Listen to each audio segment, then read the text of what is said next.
Glória a Deus. Mensagem de hoje, mensagem que Deus colocou no meu coração. Eu sei que todo ser humano, quando a gente fala sobre esperar, é algo que já mexe com a gente. Porque o ser humano já é inquieto por natureza. Você quer ver uma coisa? Dentro da barriga da mãe. É ou não é? Glória a Deus que só a mulher sente isso, né, gente? Os homens concordam comigo. A gente gosta só de botar a cabeça, o ouvidinho assim perto da barriga. Passar o processo todo é complicado. Mas eu lembro, né, nas gravidez de Thalita, às vezes de noite ela não conseguindo dormir, vai para um lado, vai para o outro, vai para o lado, vai para o outro, vai. Por quê? Eu digo, o que foi, meu amor? Está mexendo, está inquieto. O ser humano é tão inquieto que tem gente que nasce de 7 meses. Olha aí. Por quê? Porque já é algo que está enraizado dentro de nós. Agora imagina você esperar numa sala de um hospital, em qualquer outro lugar. Eu sou uma pessoa que eu sou muito pontual. Eu gosto de... Marcou, eu chego uns 15 minutos antes. Para eu não deixar a pessoa esperando. E se eu vou atrasar, eu já mando ligar. Estou chegando atrasado por causa disso, daquilo outro. Para a pessoa não ficar com aquela expectativa, né? Está chegando e não chega. Então você ficar numa sala de espera. O tempo passando, olhando para o relógio, pegando o celular, tentando fazer qualquer outra coisa. E aquele incômodo sendo gerado. Agora, imagina você ter que esperar quando o elevador quebra. Aí é outra coisa. Porque você vai querer ficar olhando para o celular. Eu mesmo, se eu ficar dentro de um elevador, gente, eu acho que eu vou fechar meus olhos. Eu vou ficar só orando, louvando, adorando. Eu não gosto de lugar fechado. Por que eu estou falando isso? Porque todo mundo aqui está na sala de espera. Ou você está esperando por algo, ou você esperou, ou você vai esperar. Não tem ninguém nesse mundo que não tenha vivido essa realidade da espera. O maior problema na sala de espera não é o esperar. Não. São 3 coisinhas que eu vou trazer hoje ao nosso coração, que vão fazer toda a diferença, para que sejamos bem-sucedidos lá na frente. Por isso que eu quero que hoje o seu coração seja tranquilizado. Talvez você não tenha aprendido a esperar quando era pequeno, porque tudo que você pedia, seu pai dava, sua mãe dava. Porque criança é assim, é inquieta mesmo. E a gente tem que começar a ensinar. E é o que Deus faz comigo e faz com você. Engraçado, porque eu ia pregar essa mensagem hoje e de repente eu estava fazendo o Sem Bíblia Não Tem Café com minhas filhas. E Laura está aprendendo a ler, gente. E eu disse, Laura, lê. Sara estava do meu lado. Sara falou assim, pai, não. porque Laura está aprendendo. Então lê um pouco mais devagar, comete alguns erros. Aí eu olhei para ela e fiz assim: Sara, quando você começou a aprender a ler, era do mesmo jeito. Então espera. E ali, um textinho de nada, durou mais ou menos meia hora. E dava uma vontade de dizer assim: filha, deixa eu ler. Mas lá dentro do meu coração, Deus dizendo assim: você vai pregar sobre a espera. Ah, é mesmo.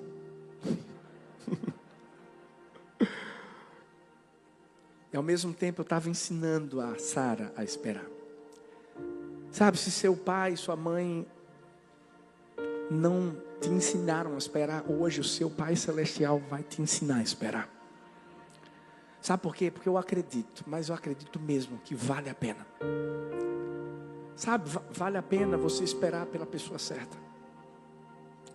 Vale a pena você continuar esperando pela promessa que Deus fez à sua vida. Eu não sei o que você tem esperado, mas hoje Deus vai te dar ferramentas para que você espere da maneira correta. E lá na frente, receba a recompensa. A Bíblia fala que aquele que perseverar, a perseverança está ligada ao esperar. Quem perseverar firme até o fim, será salvo. Ou seja, será recompensado. Ou seja, será abençoado. E eu sei que vai ser assim com a sua vida.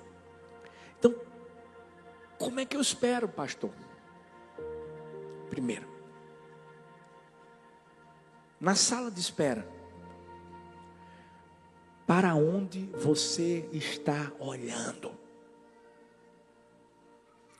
Porque quando a gente chega numa sala de espera, o que é que a gente primeiro faz? Se tiver aquele ticketzinho, a gente pega o ticket. E fica olhando para onde? Para o telão, mostrando qual é o nosso número. E dá uma inquietação, não dá, gente? Principalmente quando tem letra e número. Porque tem um monte de letrinha, um monte de número. Quando você pensa que é o seu, não, é o do outro. É o do outro grupo. Eu vi a história de uma mulher cega. Ela estava fazendo uma viagem de avião. O impressionante é que ela estava sozinha. E o que mais chamava a atenção é que essa mulher, gente, andava como se não tivesse deficiência alguma. Sorrindo, ereta. Entrou no avião, pegou sua mala, colocou no bagageiro, sentou, colocou o cinto, feliz da vida. A pessoa que estava do seu lado olhou aquilo e disse: meu Deus, isso é uma lição para mim. E começou a conversar com ela. Perguntou: me diz uma coisa, como é que você consegue fazer tanta coisa de forma independente, mesmo tendo uma deficiência? Eu queria que você passasse esse segredo, porque eu só vejo um sorriso no seu rosto. Ela disse assim: você não viu nada? Eu sou casada com um cego. Eu tenho um filho que não é cego. E eu não tenho empregada. Além disso, essa mulher já tinha feito faculdade. Ela tinha uma ONG que ajudava 40 pessoas deficientes. E ainda mais, viajava dando palestras motivacionais pelo Brasil todo.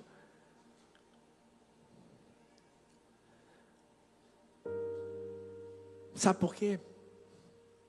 Ela não estava olhando para uma deficiência. Ela disse assim: o problema é que nós, às vezes, olhamos para o que não temos. E deixamos de fazer o que temos que fazer com o que temos. É dessa forma que Deus quer que a gente espere, olhando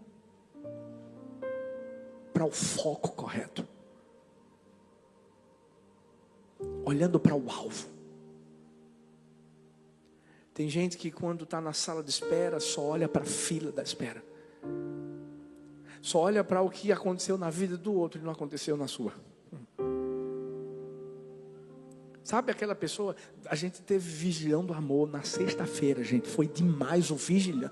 Rapaz, a gente ia até meia-noite, foi até quase 2 da manhã. Foi fogão. Mas sabe, eu me alegrei tanto, porque o Vigilhão é um momento em que a gente tem de testemunhar do que Deus faz e tem feito na vida das pessoas, e foram tantos testemunhos inspiradores. Mas sabe, tem pessoas que quando ouvem um testemunho, lá dentro do coração, ao invés de celebrar, ao invés de dizer, uau, olha o que Deus fez na vida de fulano, na vida de ciclano, não. Tem a inveja santa. Sabe aquela pessoa que está sentada e quando ouve um testemunho fica estribuchando na cadeira assim, e pensando assim, por que não foi na minha vida? Ah, porque Deus não fez comigo. Para onde você está olhando? Você está olhando para a fila de espera, ou você está olhando para aquele que enquanto você espera está trabalhando por você? Porque Deus está trabalhando. Quando a Bíblia fala de olhos, olha o que a Bíblia fala, Lucas 11:34, são os teus olhos a lâmpada do teu corpo. Se os teus olhos forem bons, todo o teu corpo será luminoso, mas se forem maus, o teu corpo ficará em trevas. A gente precisa ter muito cuidado com aquilo que nós enxergamos, para onde nós olhamos. Lembra da esposa de Ló? Olhou para trás, olhou para Sodoma, olhou para Gomorra, e a Bíblia diz que ela virou uma estátua de sal. Deixa eu te dizer uma coisa, dependendo de para onde você tem olhado, ou você progride, ou você para e estagna.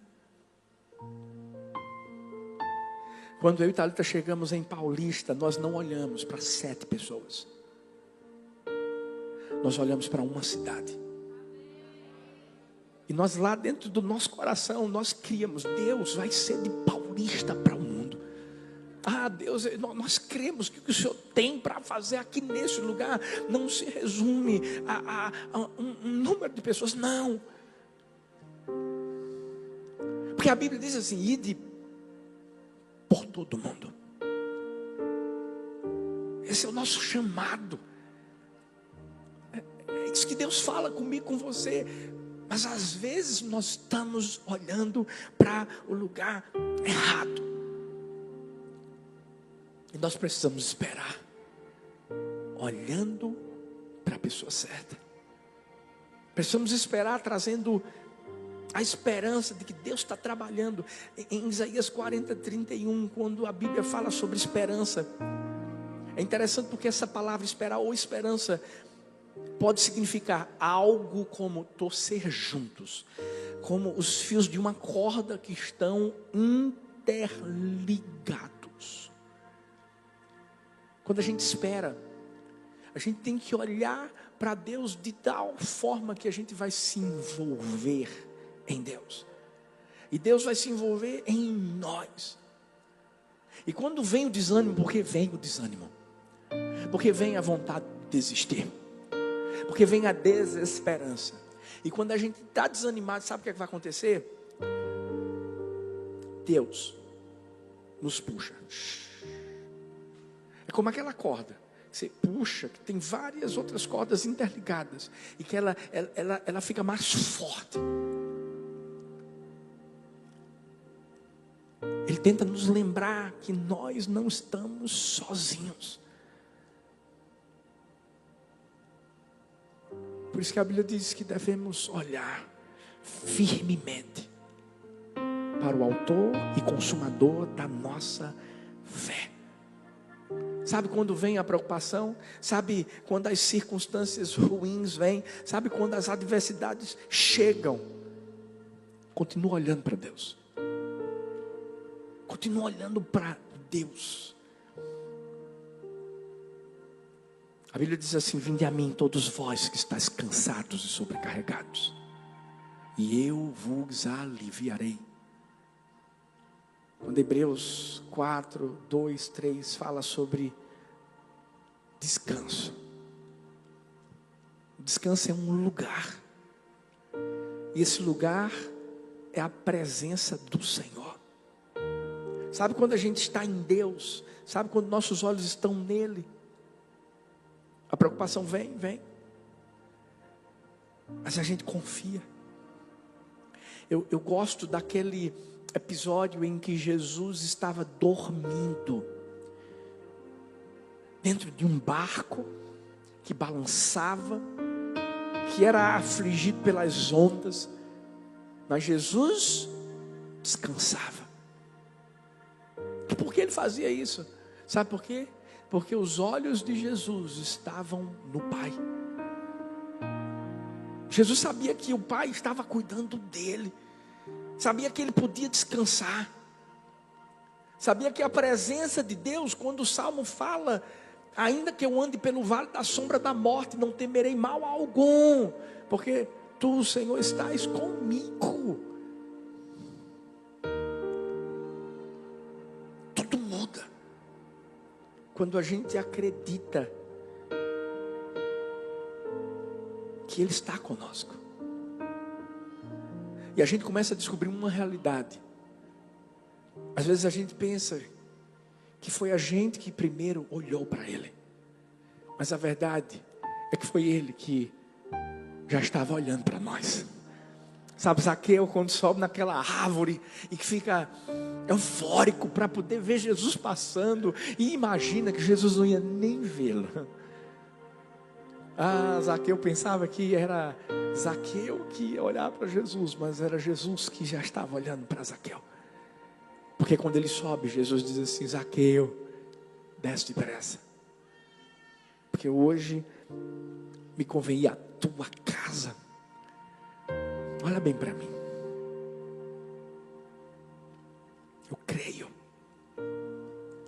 Os olhos do Senhor estão sobre nós.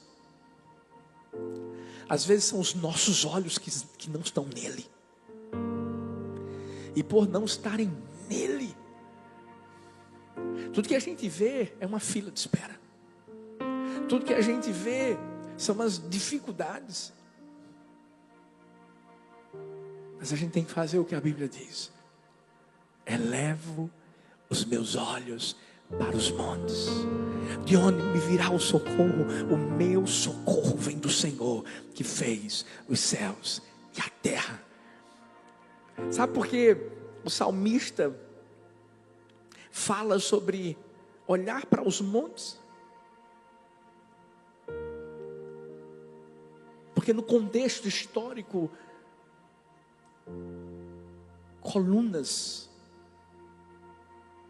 eram feitas para deuses. Os deuses eram adorados nos montes. Mas deuses que não faziam nada, obra da imaginação humana. E por isso que o salmista vai declarar: eleva os meus olhos para os montes, de onde me virá o socorro? Meu socorro vem do Senhor. Só um Deus. Sabe, só um Deus que pode segurar nossa mão, pode nos levantar quando a gente cai. Só um Deus que pode trazer esperança ao nosso coração. É por isso que o diabo tenta mentir, porque ele veio para roubar. Ele veio para destruir. Existem mentiras que o diabo tenta sempre colocar na vida de alguém que está esperando. Qual é a mentira? A mentira do para sempre e a mentira do nunca. Sabe quando você vive coisas negativas na sua vida e o diabo chega para você e diz assim: o que você está vivendo vai ser para sempre. Sabe quando o diabo começa a dizer assim: você nunca vai conseguir alcançar isso. Eu lembro que quando a primeira vez que eu fui negociar sobre esse terreno aqui, o ex-dono do terreno olhou para mim, apontou o dedo na minha cara e disse: você é um sonhador. Você é novo demais. Você não tem dinheiro. O seu sonho é muito grande. Sonhe mais baixo. E eu saí daquela sala. Sabe o que é que eu aprendi? Eu sei qual é a voz que me guia. Eu sei para onde eu estou olhando. E quando eu saí daquele lugar, eu não saí olhando para aquele homem. Eu saí olhando para o dono do ouro da prata. Eu saí olhando para o Deus que planta sonhos dentro do nosso coração. E por isso que depois de alguns anos eu chego lá, e quando eu chego lá, ele me reconheceu, disse: era o sonhador. Eu disse: o sonhador veio aqui para comprar o terreno todo. E hoje a gente está aqui por causa disso. Olha para Deus. Olhe para Deus. Não olhe para as mentiras que o diabo tenta trazer ao seu coração. Não. Talvez você diga assim: ah, pastor, mas parece que está demorando. Não, deixa eu te dizer. Alguém já disse que Deus tem 3 formas de responder uma oração: sim, não, espere. Se Deus disse espere, espere. O que eu vou falar aqui é óbvio, você já sabe. As coisas não acontecem da noite para o dia. Leva um tempo.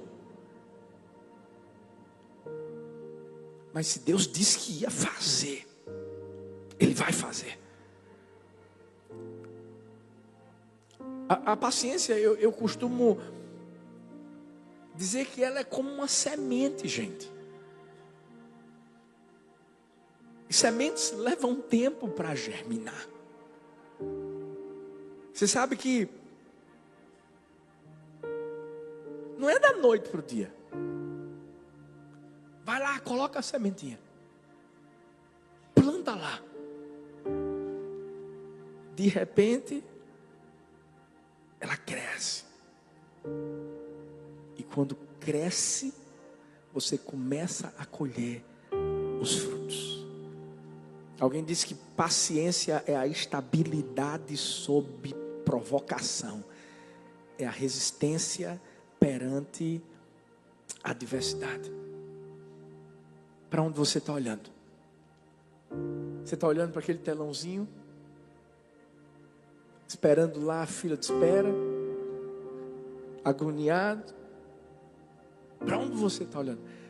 Olhe para quem está trabalhando por você.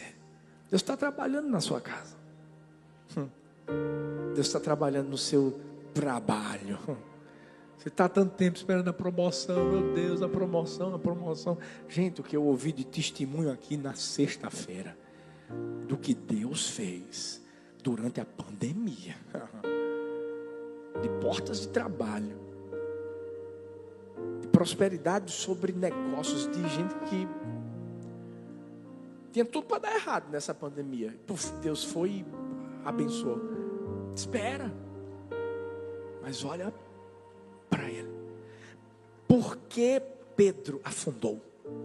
Simples. Porque tirou os olhos do Senhor. Quem tira os olhos do Senhor afunda. Mas quem coloca os olhos nele vai voar. Você está olhando para o alto, vai voar.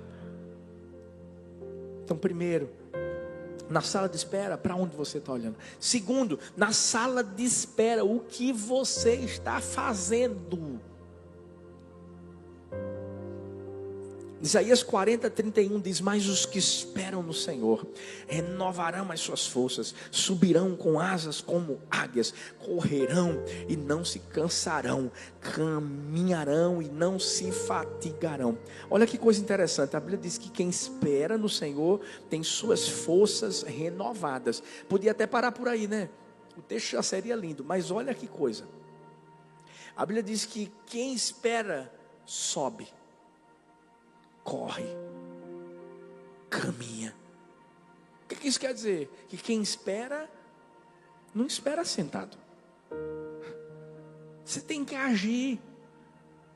Você tem que fazer alguma coisa. Você tem que se mover. Você tem que se levantar no avião. Uma viagem internacional. Se você ficar o tempo todo sentado, você corre riscos enormes. A circulação do sangue não vai ser eficaz. Pode ter uma trombose. Você tem que se levantar, você tem que ficar de pé, você tem que caminhar, você tem que fazer alguma coisa. Na vida é assim.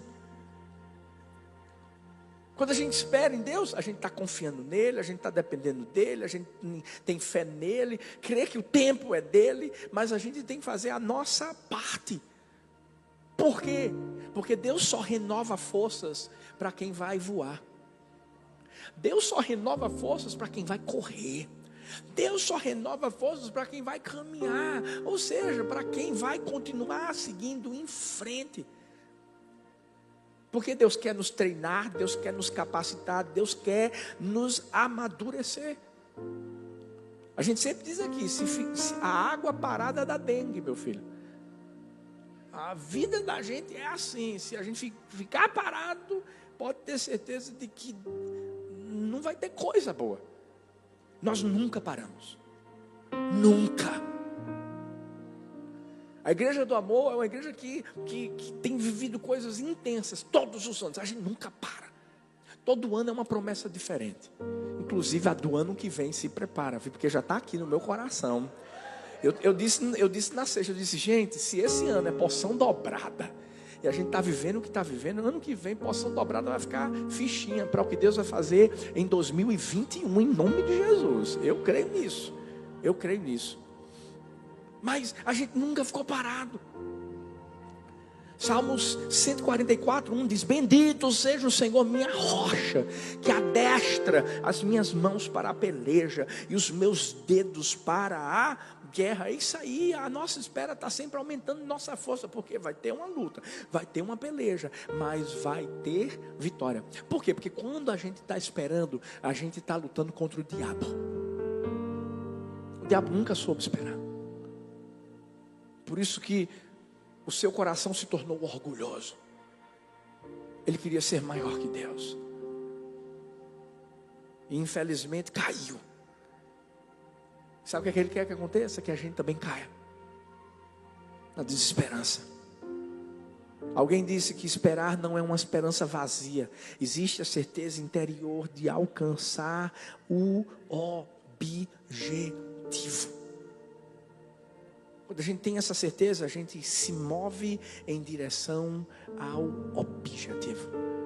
Qual foi o alvo? Qual foi o objetivo? Qual foi a promessa que Deus imprimiu no seu coração? Deixa eu te perguntar uma coisa. Sabe aquele pedido que você fazia para Deus e que você parou de fazer?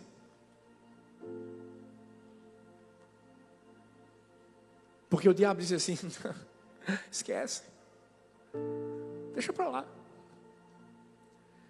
Hoje Deus está colocando no meu coração e no seu coração essa palavra, sabe para quê? Para a gente se levantar. Sabe, hoje eu creio que é como se fosse aquele vale de ossos secos, que Deus está fazendo eu e você, olharmos na nossa frente, e Deus está dizendo assim, você está vendo esse vale? Você está vendo? Eu creio, ele vai ganhar vida. O que é que você vê? Faz alguma coisa, abre a boca, Começa a profetizar, começa a declarar, começa a crer que Deus prometeu e Ele é fiel. Ele é fiel para cumprir. Só tem que esperar o tempo. Mas não é esperar parado, é esperar caminhando. Parece ser muito contraditório isso, mas é a verdade. Deus é assim, gente. Deus é contraditório com todo mundo. Qualquer pessoa deve saber que na agricultura existem duas maneiras de se plantar algo, de escolher um fruto: naturalmente ou colocando agrotóxicos. Quando você coloca aqueles agrotóxicos, eles vão fazer mal para a saúde. Pode gerar um câncer.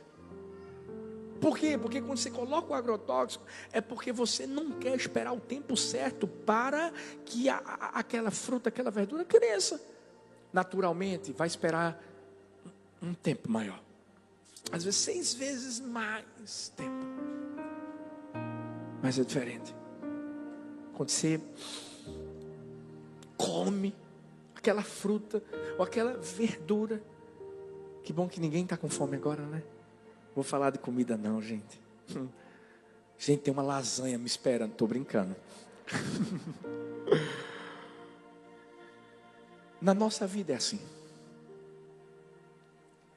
Quando a gente se apressa, você tem que fazer o que você tem que fazer. Mas quando a gente se apressa, é como se a gente colocasse o agrotóxico lá. A gente quisesse que crescesse mais rápido. Eu já vivi algo parecido. Quando a gente fez 10 anos de ministério, Deus começou a trazer uma graça maior sobre a nossa igreja. E Deus começou a expandir a nossa visão. A igreja começou a alcançar mais vidas. Eu perguntei a Deus, por que não fez isso antes? Ou seja, por que não colocou um agrotóxicozinho aí antes? Mas foi quando Deus começou a me mostrar: filho, se eu tivesse feito isso, você não estava pronto. Sabe, se eu tivesse feito isso, vocês não iam conseguir cuidar das pessoas como vocês estão cuidando. Sabe, eu tinha que primeiro te preparar. Por isso que tinha que ser natural. Gente, o que a gente vive aqui é graça do Senhor. Mas porque ao longo desses 18 anos, sabe, a cultura do amor, a cultura do céu foi enraizada na nossa vida. É por isso que a gente vive isso. Espera. Faz o que você tem que fazer. Mas não faz pensando que você vai dar uma forcinha para Deus. Porque quem tem força é Ele. E é Ele que dá para você. Não faz tentando fazer como Saul fez. O rei Saul tentou fazer isso, não conseguiu esperar, não conseguiu se acalmar. Sabe o que ele fez? Botou agrotóxico no governo dele, no reinado dele, e achando que ia fazer a coisa certa. Daqui a pouco o profeta Samuel diz: olha, Deus te rejeitou. Isso é muito forte. Se tem uma coisa que faz Deus nos rejeitar em relação a alguma promessa que Ele fez para a nossa vida, é quando a gente tenta fazer as coisas do nosso jeito. Sabe quando seu pai e sua mãe dizem assim: não namora não. E você: não, eu já tenho idade. Eu sei o que eu faço. E agrotóxico. Pode até dar certo por um tempo, mas lá na frente a casa cai. Saul viveu isso, porque achou que, sabe, a gente está aqui para agradar o coração de Deus. E a gente agrada o coração de Deus quando a gente é paciente, quando a gente obedece, quando a gente deixa as coisas fluírem. O Tem um filhão meu que está aí, é líder da célula de Uberlândia, Gusta. E ele sempre dizia assim para mim: deixa fluir. Deixa fluir. E é isso mesmo. Olha para essa pessoa que está perto de você e diz assim: deixa fluir. Olha para outra e diz assim: deixa fluir. É natural. É natural. Você faz a sua parte, mas deixa fluir. E em último lugar, na sala de espera, quem está te acompanhando? Acho que eu não preciso nem falar mais nada.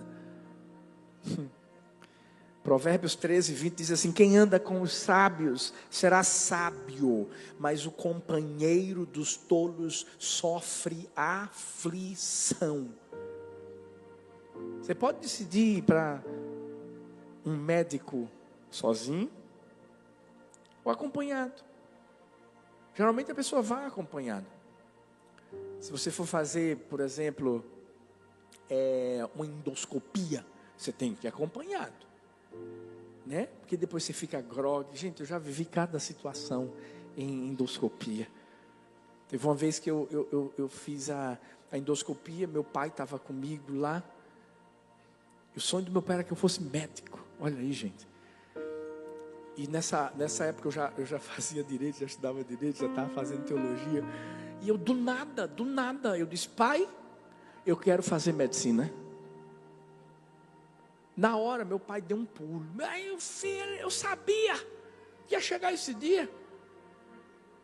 Ele empolgadíssimo. E eu entrei no carro depois. E vai passando efeito, né, gente? E aí parece que vem um filme. E você começa a se lembrar das besteiras que você falou. E veio esse negócio assim: eu vou fazer medicina. Quem foi que disse isso? Cheguei em casa, a gente ia almoçar. Mirtinha, minha irmã. Eu cheguei para ela e disse assim: Tinha, eu não sei se eu falei isso ou não, mas eu estou aqui com um negócio na minha cabeça. Eu acho que eu disse para Painho que eu ia fazer medicina. Ela disse, e Painho está empolgadíssimo. Eu disse: meu Deus do céu, vou fazer não.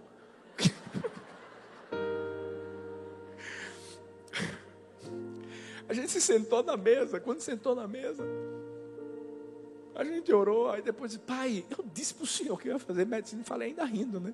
Ele disse: meu filho, pode ficar tranquilo, está tudo já planejado. Você faz direito de manhã, aí você vai para a faculdade de medicina tal hora, e depois vai para teologia. E, meu Deus, eu não estava aqui hoje não, gente. Eu disse: não, pai, eu estava agora. Estava não. Estava grogue não. Ainda bem que ele entendeu que eu estava grogue. Você tem que ir acompanhado. Mas você tem que ir acompanhado das pessoas certas. Sabe por quê? Porque conexões são determinantes para alcançarmos o nosso destino. E se você andar com a pessoa errada, se você ouvir as coisas erradas da pessoa errada, você não chega lá. Não chega. Por isso que aquele cego Bartimeu gritava: Jesus, filho de Davi, tem compaixão de mim. E você sabe o que ele ouvia?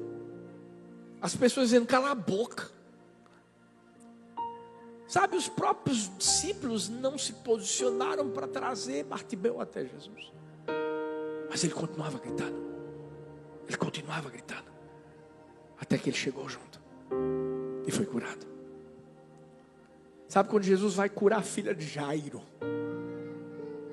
Jesus não deixa qualquer pessoa entrar lá não, gente. Jesus só colocou dentro daquele quarto pessoas que eram de fé. Jesus só colocou dentro daquele quarto pessoas que estavam alinhadas com o propósito que aconteceria ali naquele momento. Tem que ser assim na nossa vida. Deixa eu te dizer uma coisa: nós somos do amor, sim. Nós amamos. Mas eu vou te dizer uma coisa: quem é do amor não tem que andar com qualquer um. Não. Eu já tive pessoas que chegavam para mim e diziam: tu estás em Paulista, meu irmão. Está fazendo o que lá? Começava a falar um bocado de coisa. Eu disse: eu estou em Paulista. Paulista é a cidade do amor. Paulista vai ser uma das cidades que mais vai progredir no Grande Recife. Eu começava a declarar. Não tinha nem... Tinha barro ali, gente, na PE. Acho que era PE 15. Barro. Não tinha nada, não tinha chão, não tinha nada. Eu começava a dizer: vai ter. Deus vai abençoar. Vai ser de Paulista para o mundo. Eu vou ver pessoas saindo de vários lugares do Brasil e do mundo. Vão vir para Paulista. Vão conhecer Paulista. Vão conhecer essa cidade. Comecei a declarar. A gente vai ter uma igreja linda. E é isso que tem acontecido. Deixa eu te dizer uma coisa. Não anda com qualquer um, não. Porque se você andar com qualquer um, você também vai chegar em qualquer lugar. E Deus não tem qualquer lugar para você. Deus tem o melhor. Deus está colocando você como cabeça, não como cauda. Você tem que entender. Quem é que está te acompanhando nessa sala de espera? Sabe por quê? Porque quem estiver com você, ou vai fazer você sair dali curado, ou pior do que quando você chegou.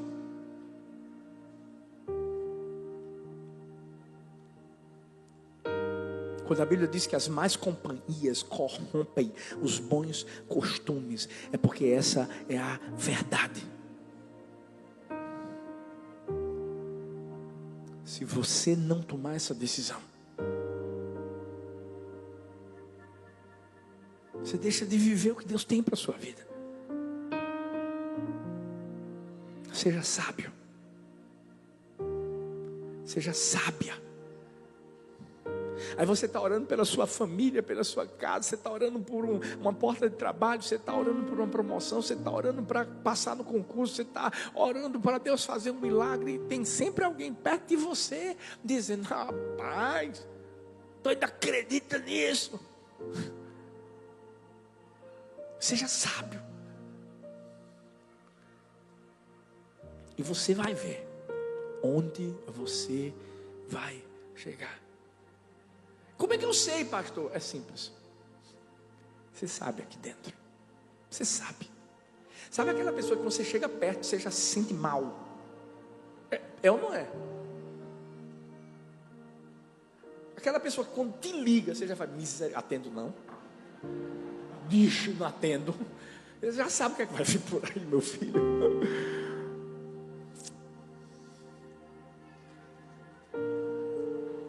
Até Jesus não andava com qualquer um. Você não vai ver Jesus andando com os fariseus. Você não vai ver Jesus andando, não. Jesus os confrontava, mas Jesus não andava. Tem gente que você vai confrontar, mas você não anda. Só confronta. Mas para andar com você, vai ter que ter o que você tem aqui dentro.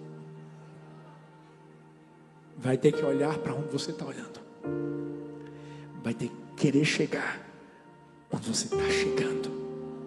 Porque deixa eu te dizer uma coisa: você vai chegar. Eu vou repetir: você vai chegar. Eu vou repetir: você vai chegar. Eu vou repetir mais uma vez: você vai chegar. Fique em pé no seu lugar. Eu não sei quanto tempo você tem esperado, mas espera olhando para o lugar certo. Espera fazendo a coisa certa. Espera com as pessoas certas. Porque vai ter uma hora em que você vai chegar lá. Lázaro, 4 dias morto. Suas irmãs já não tinham mais a esperança de que ele iria viver, porque tinha pedido antes para Jesus ir. Jesus não foi. Mas deixa eu te falar, Jesus chegou. Porque Jesus sempre chega. É a gente que tem que esperar. Porque quando a gente espera, tem uma hora em que Ele chama o nosso nome. Sabe quando a gente está lá na sala de espera e alguém diz assim: fulano de tal, é o meu nome. É o seu nome. O que é que a gente faz? A gente se levanta e vai em direção a uma porta que está aberta para mim e para você. Vai ser assim que Deus vai fazer na nossa vida. espera. E vai ter uma hora em que Ele chama o nome, a gente se levanta, a porta que Ele abriu vai ser a porta que a gente vai entrar, para a gente viver o propósito, para a gente viver a promessa, para a gente viver aquilo que Ele tem sonhado para nós. Sabe por quê? Porque Ele é fiel. Porque Ele